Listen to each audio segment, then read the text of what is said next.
kugira ngo uhite ubona KYC wakuzuza gute rero? Ako kantu ni ukuvuga ni akangaka, ibintu byose ukaza ukabyuzuza gutya nk'uko uri kubibona hano hasi. Aka kantu ni ingenzi cyane, karagufasha cyane.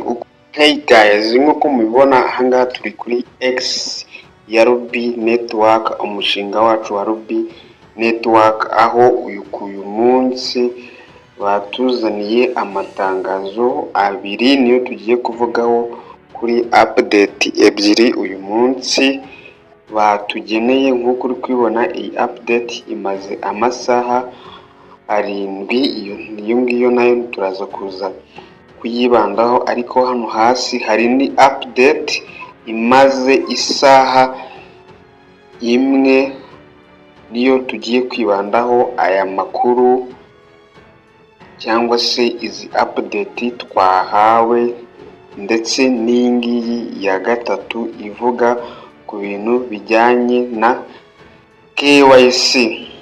Itangazo rya mbere riri kuvuga ngo Ruby app update alert.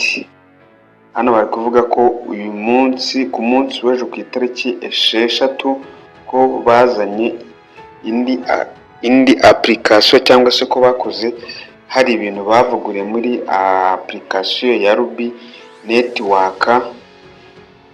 Ikintu usabwa kugira ngo ube wagera kuri iyo application nuko urajya kuri Play Store yawe, ahantu iri, hanyuma numara kuyigeraho wandikemo Ruby. Reka nze mbikwereke, urahita uza hano hasi ku ishakiro maze wandikemo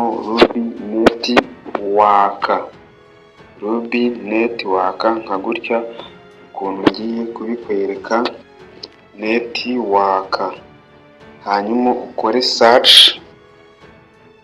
Numara gusacinga hano urabona ko bari kudusaba gukora update, hanyuma icyo nta kindi turakora, turahita dukanda hano kuri update. Wibutse gukora mining application yawe itari update, hari amakuru amwe n'amwe aba arimo utajya ubona, kubera ko iyo bakoze iyo application bazanye mu update hari ibintu byinshi baba bavuguriyemo. Niyo mpamvu rero umuntu aba agomba gukora iyo update.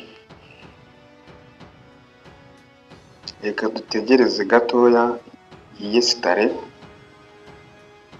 Muributsa ko ndaza no kukubwira akantu k'ingenzi kagufasha kugira ngo uhite uhabwa KYC, kuko dore ko muri iyi minsi nicyo kibazo abantu twese dufite, cyangwa se abantu bose bafite. Hari amadata amwe n'amwe baba basaba, ugasanga abantu baragiye baterera iyo ntiwigeze uyuzuza, hanyuma ugategereza KYC ukayibura, ukayiheba burundu.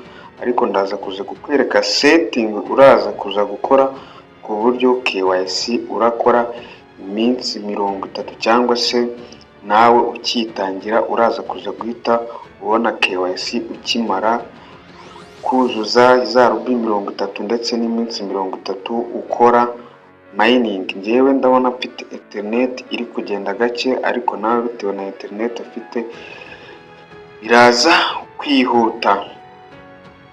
Mwibutsa ko wanakwibuka ugakanda subscription ndetse na like kugira ngo tubane neza. Urabona ko itangiye kwiyesitara, tegerezaho gatoya.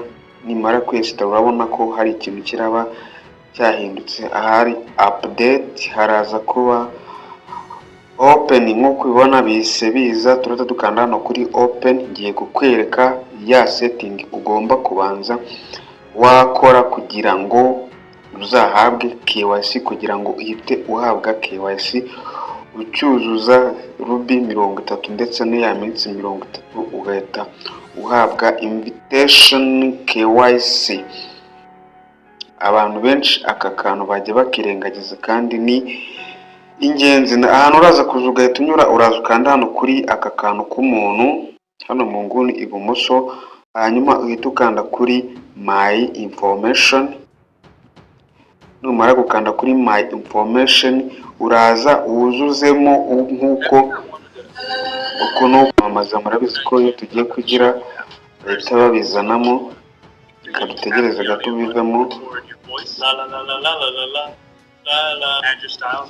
Reka nanda skip.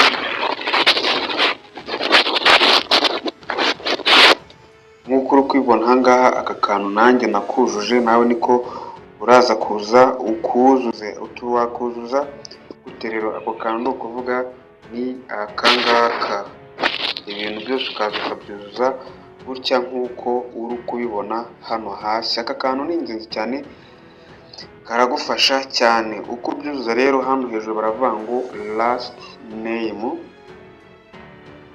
Aha baravuga ngo last name, icyo ukora uvuge niba witwa Jean Claude Habimana, ngo habanza Habimana hagakurikiraho Jean Claude, uhera ku izina rya nyuma nk'uko bari kubikubwira ngo last name. Bagahita bakubwira ngo hano ha kabiri ngo first name, ubwo ni izina rya mbere urahita ushyiraho Habimana. Uhita ukurikizaho gender. Numara gukurikizaho gender, ubwo niba uri umugabo urashyiraho ko uri umugabo, niba uri umugore urashyiraho ko uri umugore. Ubwo kuba uri umugabo ni male, umugore ni female. Hano hasi kuri date of birth ushyiraho amatariki ari ku irangamuntu yawe nk'uko ahura y'amavuko, kuko iyo igihe cyo gukora KYC kigeze wifashisha irangamuntu yawe. Ahangaha ho ni email, ntacyo bitwaye. Hano hasi phone number ushyiramo nimero ya telefone yawe, country ushyiramo igihugu icyo ari cyo cyose, ukandaho hanze bakaguhereza urutonde rw'ibihugu byinshi bitewe n'ahantu waba uherereye, uhitamo igihugu cyawe. Warangiza hano hasi ugahitamo address. Address ni ukuvuga akarere cyangwa se umurenge waba uherereyemo, cyangwa se prefecture ku bantu zikibaho, cyangwa se county, cyangwa se district, cyangwa se seri ku bantu bari hanze y'u Rwanda batumva ikinyarwanda.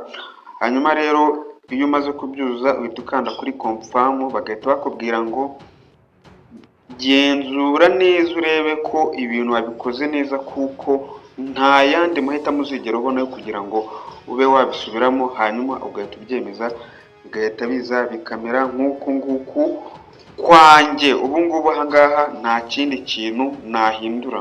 Reka dusubire inyuma mwereke irindi tangazo badushyiriyemo. Kuzuza aka kantu bigufasha kugira ngo uhite ubona KYC igihe wujuje za rubi 30. Ushoboye kwibaza impamvu ngiye ntarayihabwa. Ngewe mu kumayininga genda tsimbagurika buri munsi, ariko nanjye ubu ngubu nabyishizemo. Urabona ko nanjye icyo ntegereje niyo invitation code.